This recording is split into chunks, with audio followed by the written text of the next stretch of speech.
Mi mejor amigo Derek y yo teníamos una obsesión que nos unía desde hacía años: la violencia gráfica y las escenas extremas.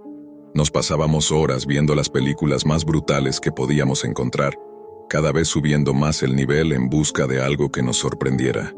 Pero con el tiempo lo que antes nos impactaba ya no tenía efecto. Las películas comenzaron a parecernos aburridas, predecibles y demasiado falsas. Un día, mientras hablábamos de lo difícil que era encontrar algo que realmente nos afectara, Derek propuso una idea que en ese momento me pareció brillante. ¿Y si dejamos de ver cosas actuadas y empezamos a buscar violencia real? Me explicó que su hermano mayor alguna vez le había mencionado la existencia de la Deep Web, un rincón oculto de Internet donde, según decía, se compartían videos de atrocidades reales, sin filtros, sin actores ni efectos especiales. Derek me prometió que averiguaría cómo acceder, y al día siguiente, justo durante las vacaciones de primavera, se presentó en mi casa con una sonrisa que no presagiaba nada bueno. Mi madre estaba de viaje por trabajo, así que tenía la casa para mí solo. Apenas le abrí la puerta, Derek entró como un rayo, agitado y emocionado. «Ya sé cómo entrar a la Deep Web», me dijo. «Vi un par de cosas anoche y es justo lo que estábamos buscando». Nos encerramos en mi habitación y él tomó el control de mi computadora. Descargó un navegador especial, Tor, y me explicó que así era como se podía navegar en esa parte oculta del Internet. Luego sacó una hoja de papel doblada con una dirección, Tonto Onion, escrita a mano, la misma que le había pasado su hermano. Al principio la página parecía vacía, una simple pantalla negra, pero Derek movió el mouse por distintas zonas hasta que encontró un enlace casi invisible. «Entra bajo tu propio riesgo». Hizo clic.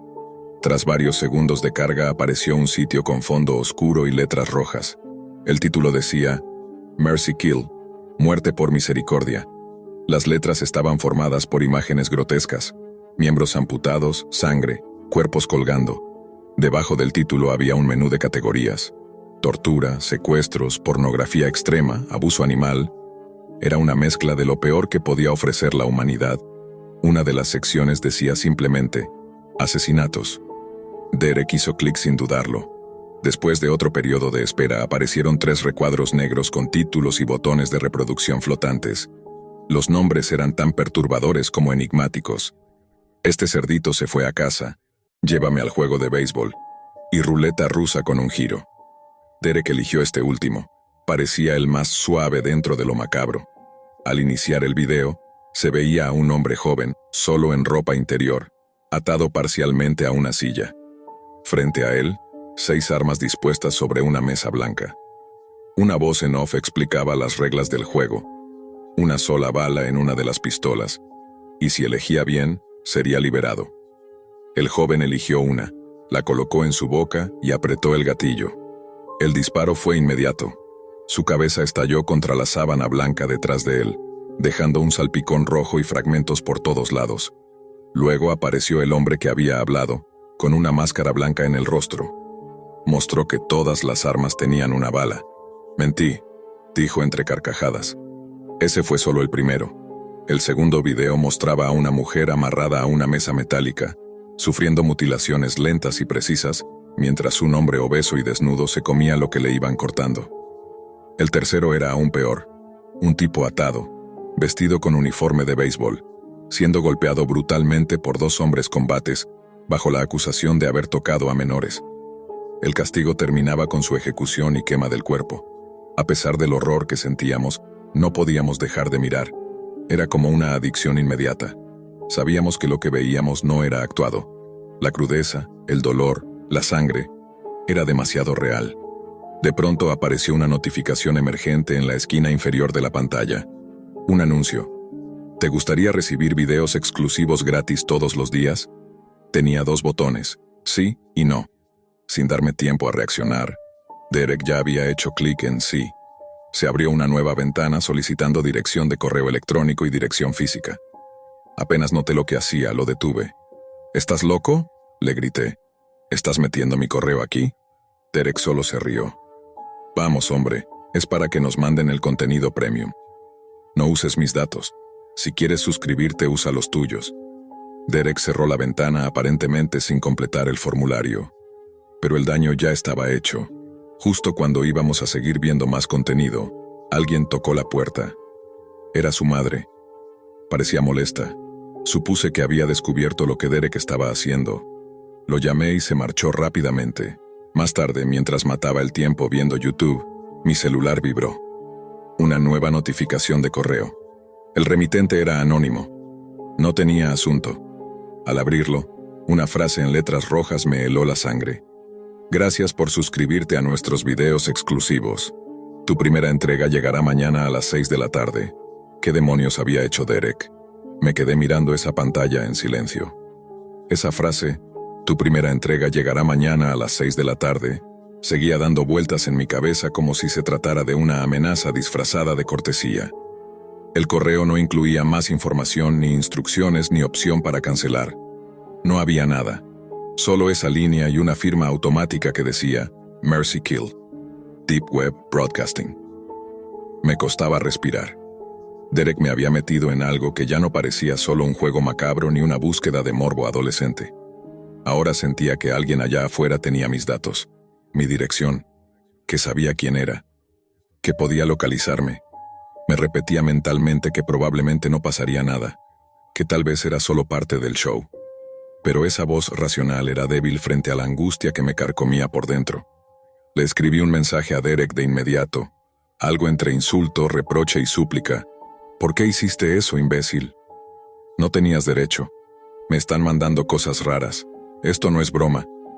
No obtuve respuesta. Pasaron las horas. Traté de distraerme, primero con videojuegos, luego con videos en YouTube.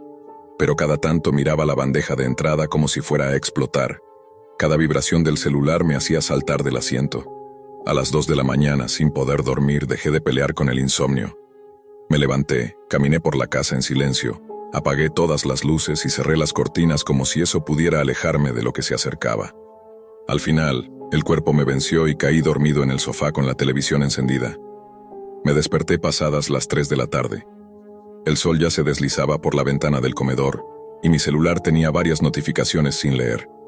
Ninguna de Derek. Me arrastré hasta la cocina y preparé un tazón de cereal mientras repasaba mentalmente lo que debía hacer. Mi madre me había dejado tareas domésticas y una de ellas era revisar el correo. Así que, sin más, salí por la puerta principal y caminé hasta el buzón al final de la entrada. Entonces lo vi, un vehículo de emergencias, 2 patrullas, cinta amarilla cruzando la acera a solo unas casas de distancia. No reconocí de inmediato a quién pertenecía esa casa, pero sentí un nudo en el estómago. Un par de vecinos observaban desde sus ventanas. Me acerqué al buzón. Solo había un sobre, negro, sin remitente, con las iniciales MK en rojo en la esquina superior derecha. Mis dedos temblaron al sostenerlo. Lo abrí allí mismo. Dentro una pequeña unidad USB de esas simples, sin marca. Mi mente se congeló por unos segundos. Era la entrega de la que hablaba el correo. Lo que fuera que contenía no era una broma. Volví a mi cuarto y me quedé sentado frente a la computadora con la memoria USB en la mano, dudando. Finalmente la conecté. Se abrió una carpeta con un solo archivo de video titulado «Cariño, ya estoy en casa». Dudé un poco más y luego le di doble clic. El video comenzó de inmediato. Estaba grabado con una cámara de seguridad. La calidad era baja, pero suficiente para ver que mostraba la entrada de una casa. No tardé en reconocer la arquitectura. Era una vivienda de clase media, con cochera frontal y una lámpara encima del portón. Pronto los faros de un vehículo iluminaron el marco. Un Cadillac negro, reluciente, se estacionó con lentitud. Del asiento del conductor salió un hombre con traje. No se veía su rostro, pero era obvio que era alguien de buena posición. El sujeto abrió la puerta trasera para buscar algo, agachado. Entonces apareció alguien más, una figura vestida de negro, con una capucha. Caminó con calma hacia él, y sin previo aviso, lo agarró por el hombro y lo giró. El hombre alzó las manos en señal de rendición, pero el encapuchado sacó un cuchillo y comenzó a apuñalarlo con rapidez. Una y otra vez. El hombre cayó de rodillas, luego de costado. El agresor tomó su cabeza y la golpeó brutalmente contra el vehículo. El golpe resonó varias veces hasta que el rostro del hombre quedó irreconocible. El encapuchado se alejó caminando. El video se cortó. Me quedé mirando la pantalla sin parpadear. Sentía náuseas. No solo por la violencia, sino porque ese asesinato me resultaba demasiado familiar. Salí corriendo a buscar el sobre. Lo saqué del cesto de basura para examinarlo otra vez. No tenía sellos postales. No había sido enviado por correo. Alguien lo había dejado personalmente en mi buzón. Estaba paralizado. Pensé en llamar a la policía, pero algo me detuvo. ¿Y si me incriminaban a mí? Después de todo, el archivo había llegado a mí directamente desde la Deep Web. ¿Y si el asesino estaba involucrado con esa red? ¿Y si ya me estaban observando? Fue entonces cuando recibí un nuevo correo. El asunto era simple: no vayas a la policía. El cuerpo del mensaje contenía una sola frase más: tu suscripción ha sido cancelada. Y un archivo adjunto. Lo abrí. Era una foto de mí mismo, tomada desde la ventana de mi cocina, mientras estaba sentado en el sofá, cenando frente a las noticias. Una foto tomada esa misma noche. Desde afuera, o desde adentro. Al ver eso, una mezcla de terror puro y desesperación me envolvió. ¿Quién me estaba observando? ¿Cuántos sabían? ¿Cómo habían llegado tan cerca? El cuchillo con el que comía se me cayó de las manos. Me levanté como si el piso quemara y corrí a cerrar todas las ventanas, revisar los cerrojos, asegurar cada acceso. Apagué todas las luces, me encerré en mi habitación y me quedé despierto hasta que el cuerpo no pudo más y me obligó a dormir, con la respiración entrecortada y el cuchillo de cocina escondido bajo la almohada, hasta que algo me despertó. Un ruido, platos moviéndose, luego el chirrido lento de una silla deslizándose por el suelo. Me levanté de golpe. Y así comienza lo peor. Me quedé completamente inmóvil en medio de la habitación, con los sentidos en alerta total. El sonido había sido leve, casi imperceptible, pero suficiente para sacarme de un sueño inquieto. El eco del roce de una silla aún flotaba en el aire, y mis ojos escaneaban la oscuridad tratando de encontrar un punto fijo, una silueta, un destello, algo. Mi respiración se volvió más pesada. Sentía como si el corazón quisiera huir de mi pecho.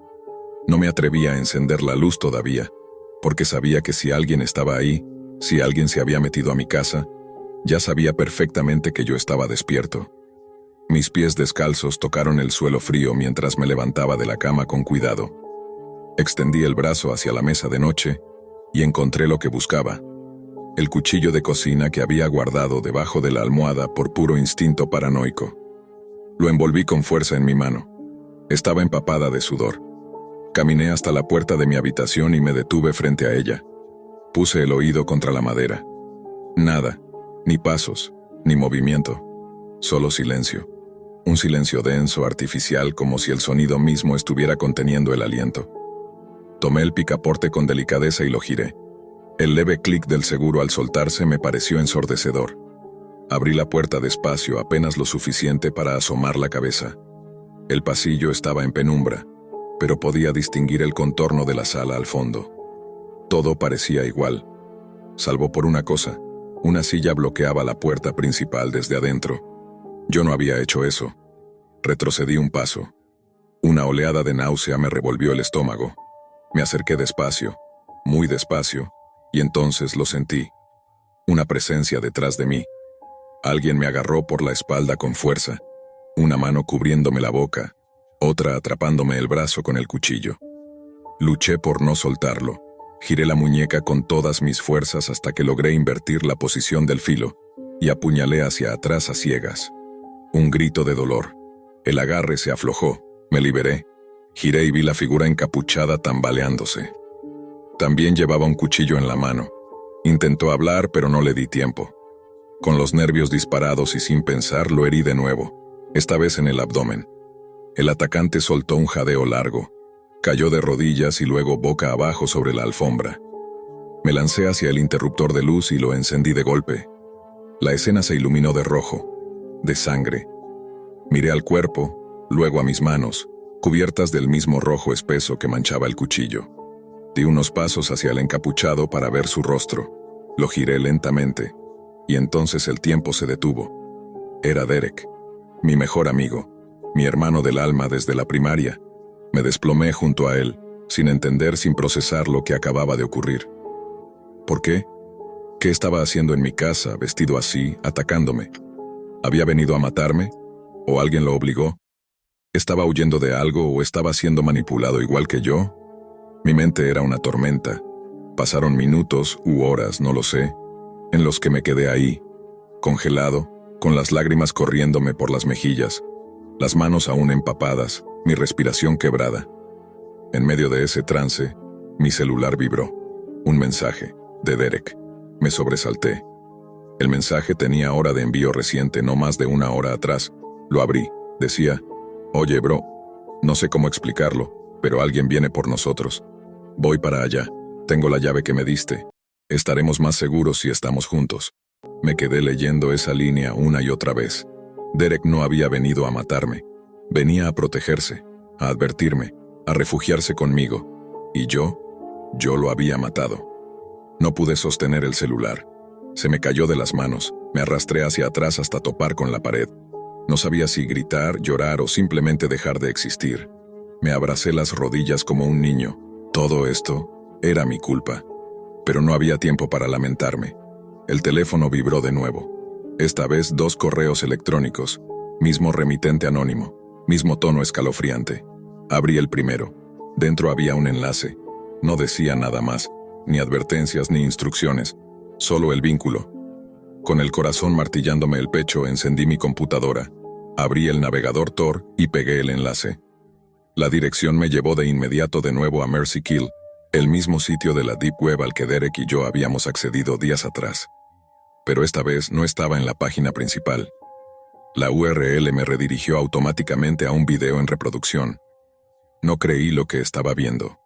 Era mi propia sala de estar. Grabado en visión nocturna desde un ángulo alto, como si la cámara estuviera colocada cerca del techo o entre las rejillas del aire acondicionado. Y ahí estaba yo, apuñalando a Derek. Cada movimiento, cada grito, cada gota de sangre. Todo estaba registrado, el archivo tenía título, «Ups», y justo debajo un mensaje: «Gracias por tu envío». Me quedé inmóvil. Mi tristeza se transformó en rabia. Había alguien más detrás de todo esto. Alguien que manipulaba nuestras vidas, que filmaba, que editaba, que subía a ese sitio como si fuéramos parte de una serie macabra.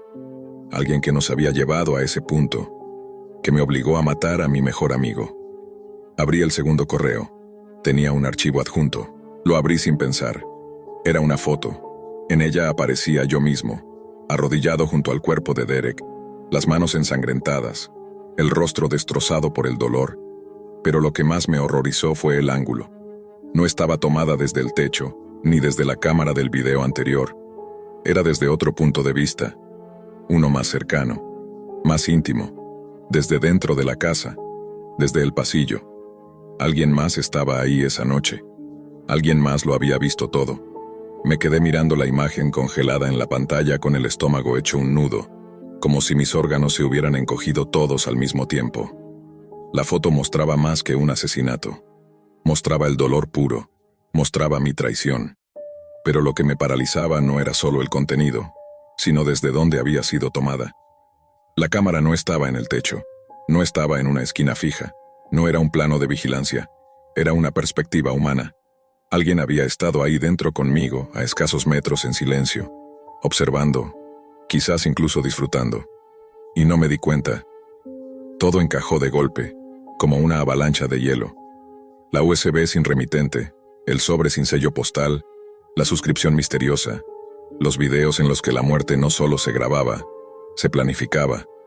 No éramos espectadores, éramos parte del espectáculo.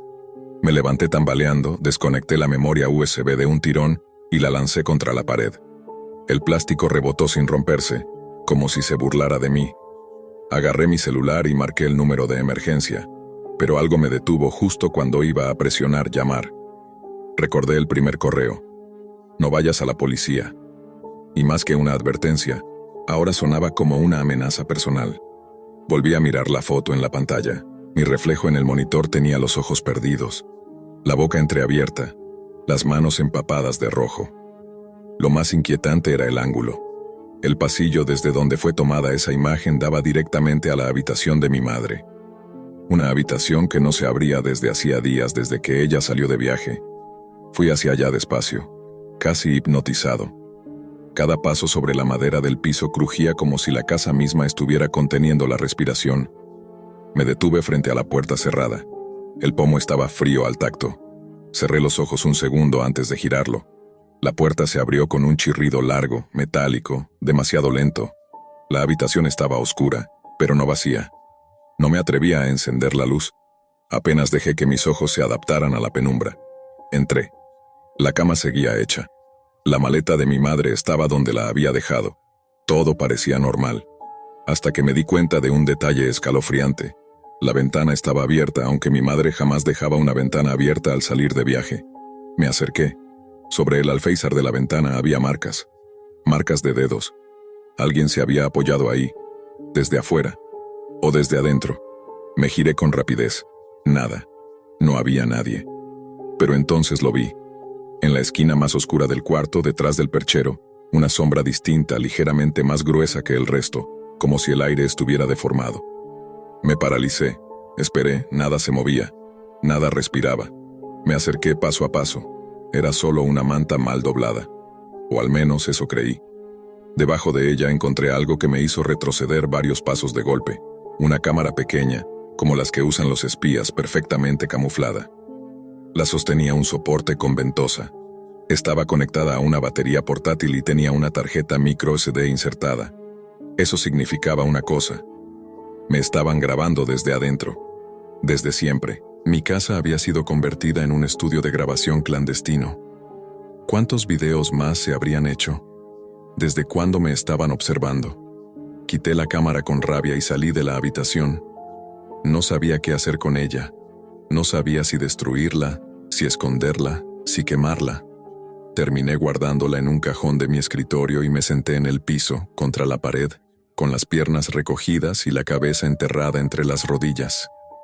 No quería ver más correos, ni videos, ni fotos. No quería saber quién estaba detrás de esto. Lo único que quería era retroceder el tiempo, borrar ese maldito clic que Derek hizo cuando aceptó la suscripción, borrar todo lo que vino después. Pero no podía. Aún así, algo en mí, quizá la rabia o el deseo de entender, me obligó a seguir. Me levanté.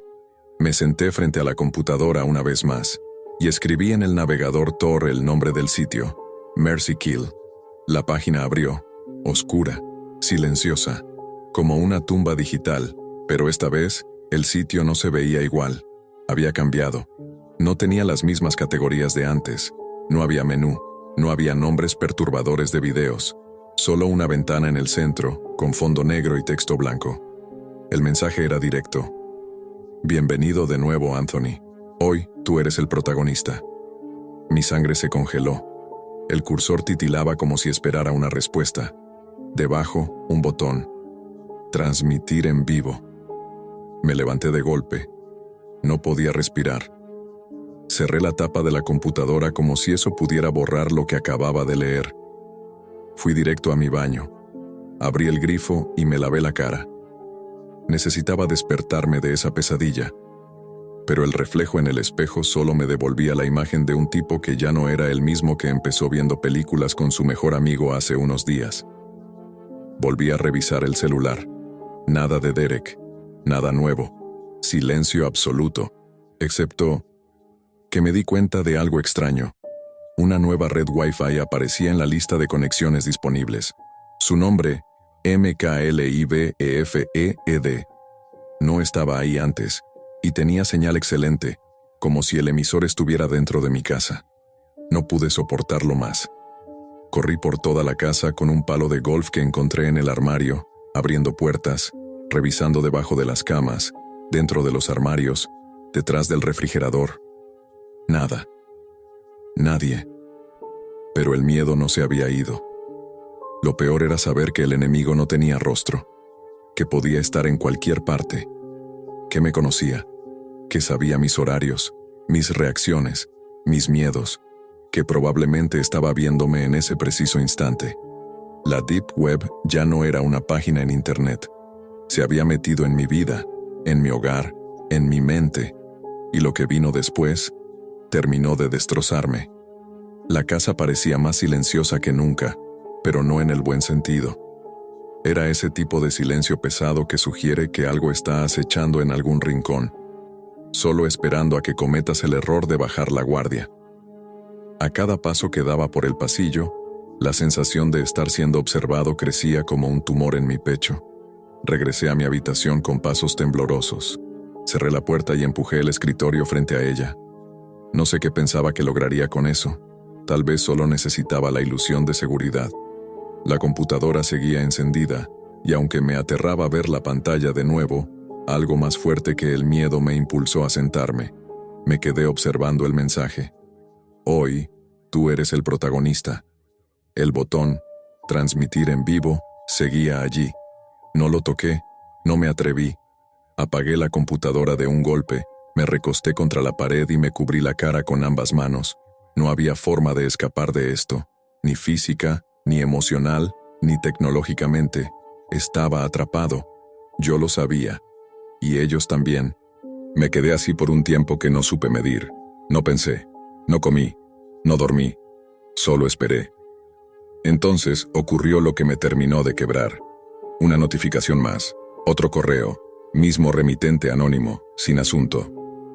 Dentro, una sola línea de texto. La historia aún no termina, baja al sótano el sótano. Lo había olvidado por completo, era pequeño, casi sin uso. Ahí guardábamos cosas viejas, herramientas, cajas con decoraciones navideñas. Nadie bajaba nunca. La puerta estaba en la cocina, justo debajo de las escaleras. Me quedé paralizado. ¿Cómo sabían que tenía sótano? ¿Por qué querían que bajara?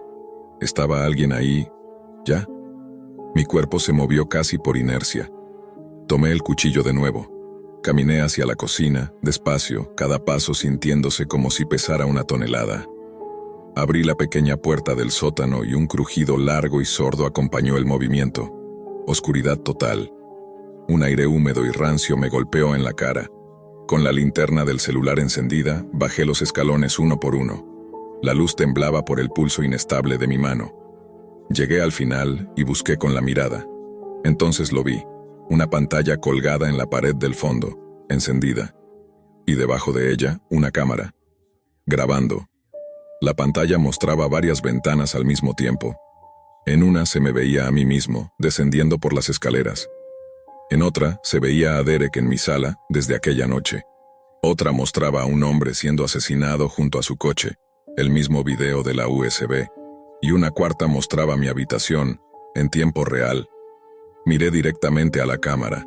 El lente giró apenas un par de grados hacia mí, como si respondiera. Una nueva línea apareció en la pantalla. Gracias por participar. Transmisión completada. Segundos después, la pantalla se apagó. Todo quedó a oscuras. Corrí escaleras arriba. Cerré la puerta del sótano y puse todo el peso del cuerpo sobre ella, como si fuera a evitar que algo, o alguien, subiera tras de mí. La casa entera estaba en silencio otra vez, pero mi mente no, estaba gritando. Volví a mi habitación, tomé el celular, y ahora sí, marqué a la policía. No me importaba lo que pasara. Necesitaba ayuda. Necesitaba que todo terminara. Cuando llegaron, ya había amanecido. Conté todo. Todo. Les mostré la computadora, el correo, los archivos, el sobre negro, la cámara que había encontrado en la habitación de mi madre. Les llevé al sótano. Para mi sorpresa, todo había desaparecido. La pantalla, la cámara, los cables, la evidencia. Solo quedaba el sótano vacío. La policía me miró con escepticismo, pero luego algo cambió. Uno de ellos recibió una llamada por radio. Le pidieron salir. Regresó minutos después con una expresión grave. Me dijo que tenía que sentarme. Me mostraron una foto. Era la misma imagen que yo había recibido. Yo, de rodillas, junto al cuerpo de Derek. Sangre, lágrimas, desesperación. Pero la policía no la había recibido desde un correo anónimo. Había sido enviada desde mi propia dirección. Los agentes me miraron distinto entonces. Comenzaron a hacerme preguntas con otro tono, más frío, más técnico. Me esposaron. No grité, no protesté. Porque en el fondo, yo tampoco sabía qué era real y qué no. No sabía si todo lo que vi fue verdad, o parte de un montaje tan perverso que incluso manipulaba mis recuerdos. Pasé semanas detenido, interrogado, evaluado por psiquiatras. Las noticias hablaban del asesino de la Deep Web, del adolescente que había matado a su mejor amigo, que luego lo había grabado todo, que había subido los videos a sitios clandestinos. Nadie me creyó. Nadie. Y entonces, el último golpe llegó. Cuando me dejaron hacer mi primera llamada telefónica en prisión, marqué a mi casa. Quería oír la voz de mi madre, pero quien respondió no fue ella.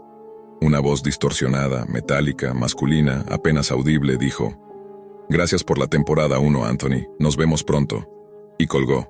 Ese fue el momento en el que comprendí la verdad más inquietante de todas. Yo no había entrado a la Deep Web. La Deep Web había entrado en mí. Me metí en la Deep Web por curiosidad, y alguien me llamó por mi nombre.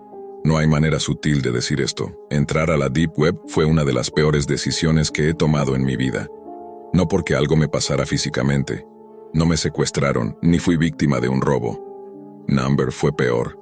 Me dejó con una sensación constante de paranoia, de que alguien me observa, de que hay algo que jamás podré desver. Para los que no saben, la Deep Web, también conocida como la web profunda, es una parte del Internet que no se encuentra indexada por los motores de búsqueda normales. No puedes acceder a ella usando Google o navegadores comunes como Chrome. Necesitas un software especial, y el más conocido es Tor, una herramienta que oculta tu IP y te permite navegar anónimamente. Eso suena inofensivo, pero no lo es. La Deep Web no es un lugar para curiosos. Es un pozo oscuro lleno de secretos, ilegalidad y cosas que simplemente no deberían existir. Yo conocí ese mundo gracias a mi primo. Él siempre ha sido una especie de hacker autodidacta. Le gusta trastear con computadoras, códigos y sistemas que yo ni entiendo. Un día me contó sobre sus experiencias en la Deep Web. Me dijo que había encontrado foros de caníbales, mercados de drogas, servicios de sicarios, videos de tortura y hasta transmisiones en vivo de cosas que, según él, eran indescriptibles. Yo, por supuesto, no le creí nada. Me parecía que solo estaba exagerando para impresionarme. Pero un par de semanas después, la idea seguía rondando mi cabeza. Me empezó a picar la curiosidad. ¿Y si era cierto? ¿Y si realmente existía un rincón del Internet donde todo lo prohibido era accesible? Así que lo llamé y le pedí que me enseñara cómo acceder. Fue entonces cuando me dio una serie de advertencias muy específicas. 1. Nunca entres desde una computadora con Windows. 2. No compres nada, ni siquiera por juego. 3. Evita hacer clic en enlaces sospechosos o sin descripción. 4. Y lo más importante, no confíes en nadie, nunca. Él me lo dijo con una seriedad que no le había visto antes. Yo me reí como si me estuviera advirtiendo sobre monstruos. Pero acepté sus consejos, al menos en parte. Esa noche solo en mi habitación descargué Tor. Instalé el navegador y me conecté. En segundos estaba dentro. El diseño de las páginas era rudimentario, casi todo texto, sin imágenes atractivas ni gráficos llamativos. Encontré algunos sitios de venta de drogas, armas, identidades falsas, todo lo que me había mencionado mi primo. Y sí, era perturbador, pero en cierto punto me pareció aburrido. No era tan oscuro como me habían hecho creer. Hasta que me topé con algo diferente. En un directorio de enlaces .onion, entre todos los nombres escritos en azul, había uno en rojo. No tenía descripción, ni título claro. Solo decía, no hay escape. Mi corazón latió más rápido. Algo en mí sabía que no debía hacer clic. Pero mi curiosidad fue más fuerte que el miedo. Di clic. La página tardó en cargar. Parecía estar alojada en un servidor muy básico.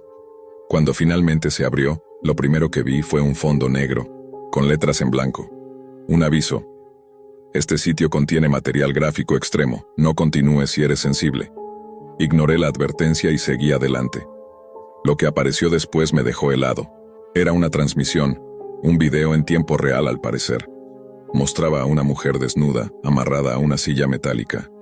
Tenía los ojos hundidos, la piel pálida, estaba visiblemente deshidratada y al borde del colapso. No hablaba. Solo respiraba con dificultad. En una esquina de la pantalla había un temporizador que marcaba 3 días, 6 horas, 48 minutos. No entendí al principio, pero luego caí en cuenta. Ese era el tiempo que llevaba en esa condición. Sentí una náusea repentina. Mi boca se secó. Aquello no podía ser actuado. Era demasiado real. La manera en que se movía, su expresión, su dolor, todo era auténtico. Cerré el navegador de golpe. No quise ver más. Me tiré en la cama, tomé mi celular e intenté distraerme jugando Minecraft. Quería olvidar lo que acababa de ver. Necesitaba sacarme esa imagen de la cabeza. Estuve así, mirando bloques, durante unos 30 minutos, hasta que el teléfono sonó. Era una llamada de un número que no tenía registrado. Dije, ¿hola?, pensando que era un error o alguna broma. Pero lo que escuché al otro lado de la línea me paralizó. Hola, Pablo. ¿Te gustó lo que viste? Sentí que el corazón se me detuvo. Esa voz, no la reconocía. Era una voz masculina, seca, sin emoción. Pero dijo mi nombre. Sabía cómo me llamaba. Yo no había ingresado ningún dato personal en ningún lado. No había creado cuentas, no había escrito mi nombre. Estaba navegando de forma anónima, ¿no? ¿Quién eres?, pregunté, intentando sonar firme. La voz no respondió. Solo se escuchó una risa suave, apenas audible. Luego la llamada se cortó. Entré en pánico. Corrí hacia la laptop. Borré Tor. Eliminé cualquier rastro de mi actividad. Archivos, historial, cookies, todo. Incluso reinicié la máquina con miedo. Pero no importaba cuánto borrara, el miedo ya estaba dentro de mí. Desde entonces, cada vez que escucho que entra una llamada desconocida, siento un escalofrío. Siento que esa voz volverá, que me están mirando, que alguien en algún lugar de esa red oscura y sucia sabe quién soy y que hice clic. Entrar a la Deep Web fue, sin lugar a dudas, una de las decisiones más estúpidas que he tomado en mi vida. Aunque mucha gente la asocia con cosas como pornografía ilegal, venta de armas o contenido violento, mi intención era otra. Yo solo quería curiosear, investigar teorías conspirativas, descubrir archivos clasificados, cosas misteriosas, ya sabes. Lo típico que uno espera encontrar en esa parte oculta del Internet que llaman la web profunda. Lo había escuchado antes. La Deep Web no es un juego, ni un lugar para novatos. Pero, como muchos, pensé que eran solo exageraciones. Así que me lancé.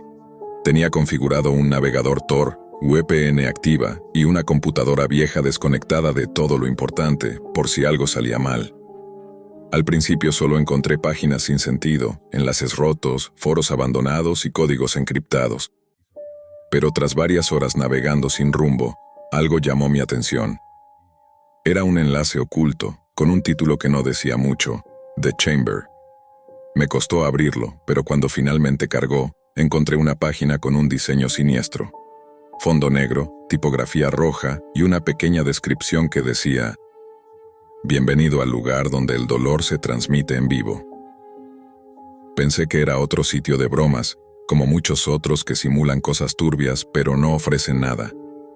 Pero había un reproductor de video, una caja de chat al lado y un temporizador en cuenta regresiva. 3 minutos para el show. La curiosidad me ganó. Escribí en el chat preguntando de qué se trataba. La gente respondió casi al instante, como si estuvieran esperando que alguien hiciera esa pregunta. Prepárate, vas a ver algo que no olvidarás jamás. Es un asesinato real, no te vayas ahora. Solo observa y aprende lo que es la Deep Web. Empecé a sentirme mal. Sentí un sudor frío recorriéndome la espalda. Moví el cursor hacia la X para cerrar la pestaña, pero en ese preciso momento apareció un mensaje en pantalla. El espectáculo está por comenzar. Me quedé paralizado. El temporizador llegó a 0 y la pantalla cambió. Se encendió una cámara. La imagen mostraba una habitación sucia y mal iluminada, con paredes de concreto y sin ventanas. En el centro, una mujer amarrada a una silla, visiblemente aterrada. Respiraba con dificultad, su rostro estaba cubierto de lágrimas, y su ropa rasgada. Entonces, alguien más entró. Era una figura encapuchada, con una máscara metálica que le cubría todo el rostro. Miró fijamente a la cámara, levantó la cabeza como si estuviera orgulloso de lo que iba a hacer y dijo con una voz distorsionada: «Ha llegado el momento del sufrimiento». Acto seguido, se dirigió a una puerta lateral, la abrió y de allí salió lo que menos esperaba ver: un pitbull enorme atado con una cadena gruesa. El animal estaba furioso, tironeaba con fuerza, ladraba con rabia, como si supiera que lo iban a soltar para hacer daño. La mujer gritaba, suplicaba, pero no había salida. Estaba atrapada. El hombre soltó la cadena. Lo que sucedió después fue indescriptible. El perro se abalanzó contra ella con una violencia brutal. Mordía sin cesar, desgarraba carne, la mujer chillaba de dolor, se sacudía en la silla, pero no podía hacer nada. El ataque duró varios minutos. Nadie en el chat escribía. Todos solo observaban como si fuera un espectáculo. Y de pronto, silencio. La mujer ya no se movía. Solo quedaba su cuerpo inerte, cubierto de sangre y con heridas horribles. El sujeto recogió al perro, salió por la misma puerta por donde había entrado y la transmisión se cortó. Yo no podía respirar. Cerré el navegador de inmediato. Apagué la computadora, desconecté el módem y entré en estado de shock. Pasé horas en silencio, sin saber cómo reaccionar. Esa noche no dormí, ni la siguiente, ni la que vino después. Lo que vi me persigue todavía. Al día siguiente, borré todo rastro del navegador Tor, eliminé carpetas, limpié el sistema operativo y me prometí a mí mismo que jamás volvería a tocar nada relacionado con la Deep Web. No sé si lo que vi era real o una producción muy elaborada, pero algo en mí me dice que era auténtico. Y si eso es lo que esconde la Deep Web, entonces no tengo duda. Es el rincón más oscuro que ha creado la humanidad. Y si tú estás pensando en entrar a la Deep Web solo por curiosidad, déjame darte este consejo: no lo hagas. No todo lo que se encuentra ahí puede olvidarse. Hay cosas que se quedan contigo para siempre. La mayoría de los adolescentes experimentan alguna etapa de rebeldía o simple curiosidad que los lleva a explorar cosas que tal vez no deberían. Para Marcos, ese impulso vino disfrazado de aburrimiento y aislamiento. Tenía 16 años, era callado, reservado y no tenía muchos amigos. No porque fuera raro, sino porque simplemente no encajaba. Le gustaba leer, pasar tiempo en foros de tecnología y, en general, mantenerse al margen de lo que hacían los demás chicos de su clase. Todo cambió el día que conoció a Iñaki, un alumno un año mayor que él, repetidor y con fama de problemático. Iñaki era de esos tipos que siempre saben algo que los demás no, y le gustaba presumir de ello. En una conversación aparentemente casual durante la clase de informática, soltó una frase que lo cambiaría todo. ¿Alguna vez has entrado a la Deep Web? Marcos parpadeó, desconcertado. Había escuchado ese término en algún video de YouTube, pero nunca le prestó demasiada atención. Iñaki le explicó con lujo de detalle cómo acceder, qué tipo de contenido se podía encontrar, y lo más importante, qué no hacer. No cliques en nada que te pida acceso con webcam, nunca des tu nombre real. Y si ves algo raro, cierra todo y no vuelvas. Le advirtió, casi como si se lo estuviera diciendo por experiencia propia. Esa noche, la semilla de la curiosidad ya estaba germinando. Marcos investigó por su cuenta, aprendió cómo instalar Tor, configuró una VPN gratuita y empezó a sumergirse en ese mundo subterráneo que parecía estar reservado solo para los que sabían buscar bien. Al principio todo fue decepcionante. Páginas caídas, foros llenos de spam, enlaces muertos y direcciones imposibles de recordar. Pero una madrugada, mientras navegaba entre directorios ocultos con nombres en clave, encontró un vínculo distinto a los demás. No era una tienda de drogas ni un foro de hackers. Era algo mucho más simple. El título decía en letras minúsculas, «Ayuda a Alice», y justo debajo una frase, «Ella no puede gritar, solo tú puedes hacer algo». Movido por una mezcla de escepticismo e inquietud, entró. La página era rudimentaria. Fondo blanco, texto negro, y al centro, una imagen fija de una habitación. Parecía una toma de cámara de seguridad, paredes desnudas, una lámpara colgando del techo y una silla vacía. A la derecha, un pequeño chat. Debajo del video, un botón. Comenzar transmisión. Marcos dudó. Todo indicaba que era una broma elaborada. O eso quería creer. De todos modos, hizo clic. La imagen cambió de inmediato. La habitación seguía siendo la misma, pero ahora había una figura en la silla. Era una chica, con la cabeza agachada, atada de pies y manos. Su rostro estaba cubierto con una máscara blanca sin expresión. No se movía, no decía nada. Pero el silencio era más perturbador que cualquier grito. En el chat, los mensajes fluían a una velocidad vertiginosa. Usuarios anónimos, con nombres aleatorios, escribían cosas horribles. Sugerencias, apuestas, burlas. Algunos pedían más acción.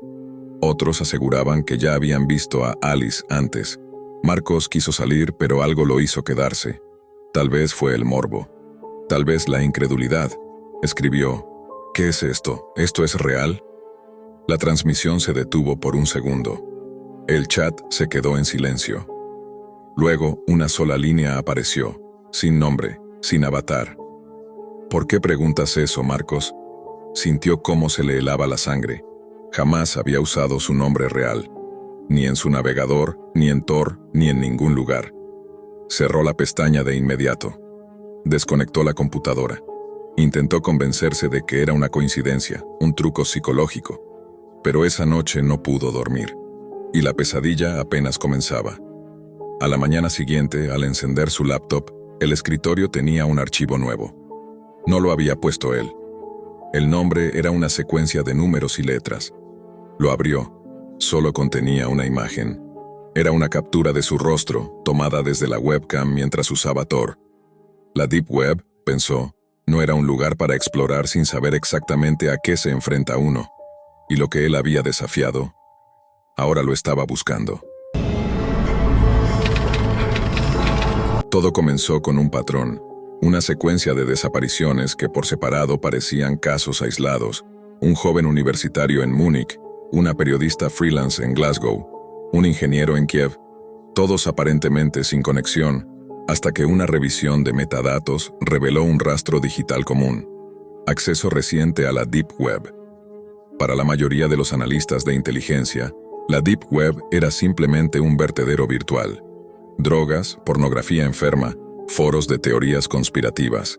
Pero para Marcus Hargreaves, un veterano criptólogo del GCHQ británico, el rastro lo llevó a algo diferente, algo más meticuloso, más antiguo, más ritual. La investigación comenzó como siempre: tráfico de IPs, nodos anónimos, servidores espejo, nada que Marcus no hubiera visto antes. Pero entonces apareció un enlace, uno sin nombre, solo un icono, un cráneo con alas abiertas. Al hacer clic no fue dirigido a una página común. Lo que cargó fue una interfaz de líneas rojas y fondo negro, con caracteres nórdicos arcaicos que parpadeaban como si respiraran.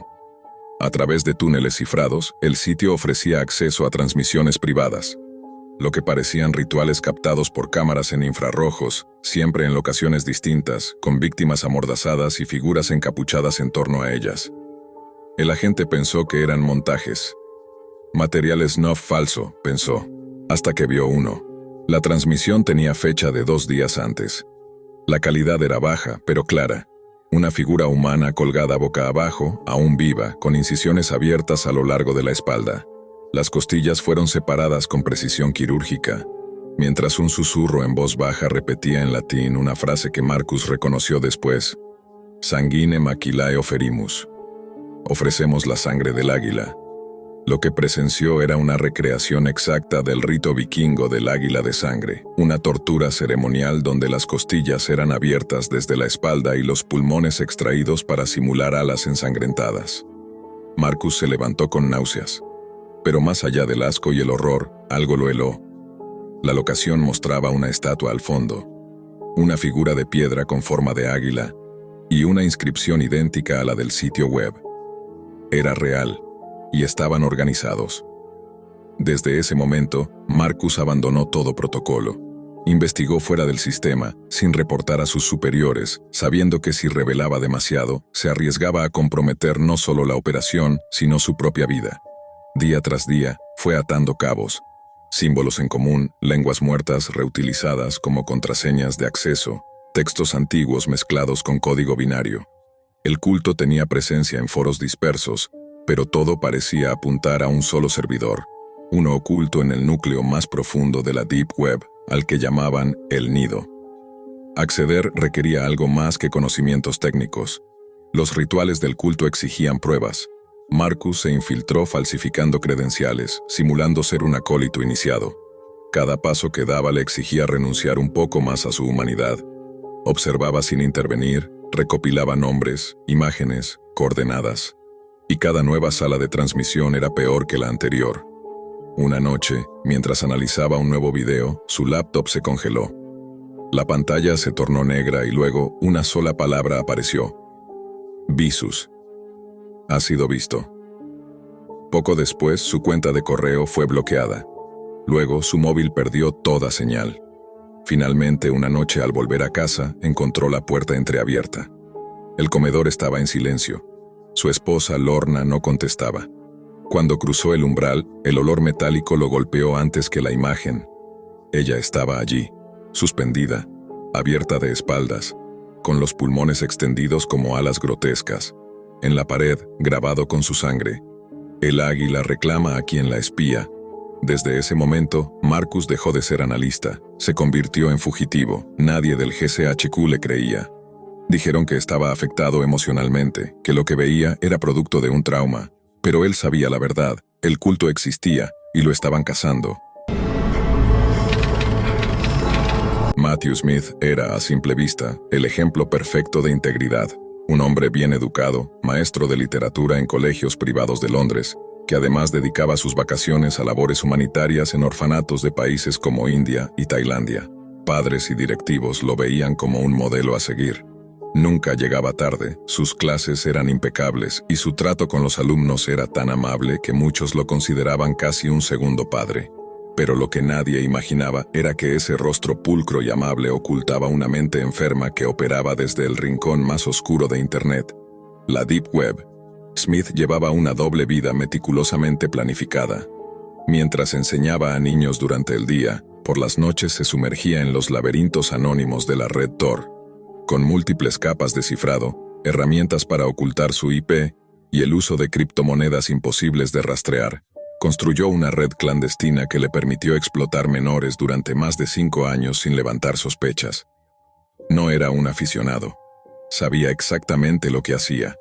Tenía experiencia técnica, contactos internacionales y un objetivo claro: alimentar el mercado más podrido de la Deep Web. Durante sus misiones en orfanatos, tomaba fotos, grababa videos y seleccionaba cuidadosamente a los menores más vulnerables. Usaba excusas como documentar condiciones de vida o material educativo para obtener acceso irrestricto a los niños. Con ese material creaba archivos que luego compartía en servidores ocultos, a los que solo se accedía con claves específicas. Allí, otros usuarios como él pagaban grandes cantidades de criptomonedas por acceder a ese contenido. También recibía pedidos especiales, descripciones detalladas de lo que querían ver, edades, países, incluso instrucciones para los encuadres de las cámaras. Y él cumplía. Pero eso no era todo. Smith también entrenaba a otros. A través de foros secretos compartía manuales escritos por él mismo con instrucciones paso a paso sobre cómo acercarse a menores, cómo manipularlos, cómo grabarlos sin ser descubiertos. Usaba a adolescentes como intermediarios, captándolos en chats cifrados con promesas de dinero fácil. Les enseñaba a grabar, a enviar los archivos por canales seguros y los recompensaba con pagos automáticos en Bitcoin. Era una red transnacional que involucraba a más de una decena de países. Organizaba todo con una precisión obsesiva. Sus discos duros estaban estructurados por carpetas con códigos, edad, nacionalidad, contenido. Cada archivo estaba editado, limpio de metadatos y almacenado en servidores fuera de su país. Usaba VPNs encadenadas, sistemas operativos diseñados para dejar cero rastro y software especializado en borrar evidencia digital.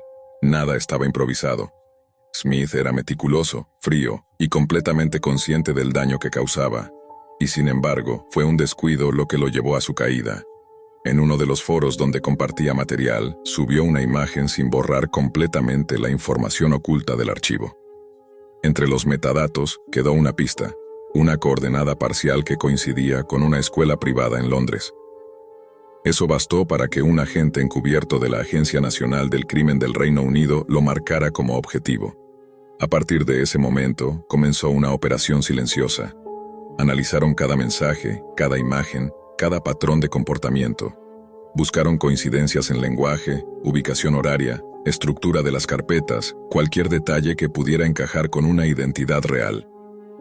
Después de varios meses, lograron interceptar una conexión no cifrada por completo. Fue solo por segundos, pero suficiente para rastrear una IP real, asociada a un apartamento en el oeste de Londres. Solicitaron una orden judicial y planificaron la redada con el máximo sigilo. La madrugada de la captura, los agentes irrumpieron en su vivienda. Smith dormía, confiado, sin imaginar que todo estaba por venirse abajo. En cuestión de minutos, su mundo colapsó. Encontraron 3 laptops encendidas, varios discos duros, memorias ocultas en compartimentos dentro de libros y muebles, y una libreta con claves anotadas a mano. Todo fue confiscado. Lo que descubrieron fue escalofriante. Más de 120.000 archivos clasificados, videos grabados por él mismo, conversaciones con otros criminales, registros de pagos, y lo más atroz, material donde aparecían menores identificables que jamás habían sido reportados por ninguna autoridad. Algunos de esos niños ni siquiera estaban registrados oficialmente en sus países. Aún así, muchas de las identidades que interactuaban con él siguen activas. La mayoría cambió de alias, migró a otras redes más profundas, y continúa operando con nuevas estrategias. La Deep Web no desapareció con su arresto. Sigue ahí, evolucionando. Y mientras existan plataformas donde el anonimato sea total, seguirá siendo el escondite ideal para los peores depredadores del mundo. Este caso no es una excepción, es una advertencia. No todo el mal se esconde en callejones o en zonas marginales. A veces está en un aula, vestido de traje, con libros bajo el brazo. Y mientras más confianza inspire, más difícil será detectarlo. Si llegaste hasta aquí, dime en los comentarios qué opinas de esta historia. ¿Crees que se puede poner un límite a lo que ocurre en la Deep Web? ¿O estamos ante una amenaza que escapa por completo al control de los gobiernos? No olvides suscribirte para seguir recibiendo reportajes como este. Historias reales, necesarias, incómodas. Porque a veces lo que más necesitamos ver es justamente lo que nadie quiere mostrar. La mañana en que Diana Mary Stinson despertó con el nombre de Meredith Hastings cruzándole la mente como una daga oxidada, supo que algo oscuro germinaba detrás de su sonrisa ejecutiva. A simple vista, Diana era la imagen del éxito. Traje perfectamente cortado, tacones sin rasguños y la confianza de quien dirigía cada reunión de negocios como si fuese un culto personal. Sin embargo, en su interior ardía una obsesión que llevaba meses fermentando. Meredith, la esposa de su antiguo novio, se había convertido en un símbolo viviente de todo lo que Diana sentía haber perdido: estatus, amor, control. Con la determinación ciega de quien confunde revancha con justicia, Diana decidió que el único destino digno para su rival era la muerte. Las primeras búsquedas fueron tímidas, casi inocentes. ¿Cómo contratar a alguien? Tecleó con torpeza en un navegador convencional, pero el algoritmo no tardó en arrojarle artículos sobre estafas y redes policiales encubiertas. No era suficiente. Así que, una noche, mientras el reflejo azulado del monitor la hacía parecer un fantasma en su propio despacho, instaló Tor. Bastaron unos minutos de configuración y el mundo cambió de máscara. Ya no era la internet pulcra de sus conferencias virtuales, sino un bazar de sombras donde el silencio costaba criptomonedas y los secretos se cotizaban al alza. En una de las primeras capas de la Deep Web halló un foro con títulos tan directos como amenazantes: Silencers and Solutions, Pain is Payment, Clean Exit Club. La moderación era mínima, la paranoia máxima. Cada usuario ocultaba su nombre tras combinaciones crípticas de letras y números, y las transacciones se realizaban únicamente en Bitcoin o Monero. Allí, entre hilos que ofertaban explosivos caseros y pasaportes escaneados, apareció el enlace que marcaría su destino: The Point of No Return. Entró. La interfaz simulaba un panel de reserva de vuelos. Seleccionabas servicio, golpiza, secuestro, asesinato con arma blanca, disparo a larga distancia, accidente de tráfico. Ingresabas la ubicación y confirmabas la fecha límite. Los precios fluctuaban como en una bolsa macabra. Un botón rojo mostraba la cotización en tiempo real, dependiendo de la complejidad y la discreción. Diana no titubeó. Cambió una fracción de sus ahorros por 18 BTC, equivalentes entonces a poco más de $120,000. Eligió el método francotirador, nivel profesional, 0 testigos, y añadió un comentario: hacerlo rápido, sin dolor innecesario. Las siguientes semanas fueron un pulso constante entre su vida pública impecable y la espera clandestina de una confirmación mortal. Durante el día dirigía juntas en la firma consultora, aconsejaba a feligreses sobre inversiones y citaba versículos sobre el perdón.